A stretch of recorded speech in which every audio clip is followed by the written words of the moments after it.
ഒരു അമരനാമത്തിൽ വേറെന്ന് പറഞ്ഞിട്ട് പരിപാടി അവതരിപ്പിക്കുന്ന ഒരാളാണ്, ഒരു ചെറുപ്പക്കാരൻ. ഒരു പുതിയ രീതി, യേശുദാസിന്റെ പാട്ട് പോലൊന്നുമല്ല, അതൊരു ക്ലാസിക്കലാണ്.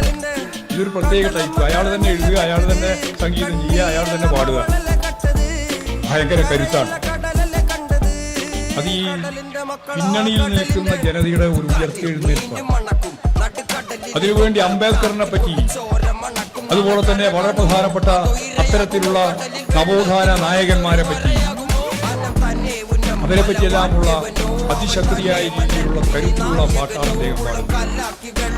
ആ പാട്ടിന് നല്ല ആകർഷണം. ചെറുപ്പക്കാർ നല്ലപോലെ പങ്കെടുക്കുന്നുണ്ട്. ആയിരക്കണക്കിനല്ല, 10,000-കണക്കിനാണ്. ഇവിടെ ഇടതുപക്ഷ ജനാധിപത്യ മുന്നണിയുടെ നേതാക്കന്മാരും പ്രവർത്തകരും ചോദിച്ചു, ഞങ്ങൾ ഈ 5-ാം തീയതി അതിന്റെ സമാപന പരിപാടിയുടെ ഭാഗമായി ഈ വേടന്റെ പരിപാടിയാണ് മുമ്പേ ബുക്ക് ചെയ്തത്. ആ പരിപാടി ഇന്നത്തെ പരിസ്ഥിതിയിൽ നമുക്ക് നടത്താൻ പാടുണ്ടോ?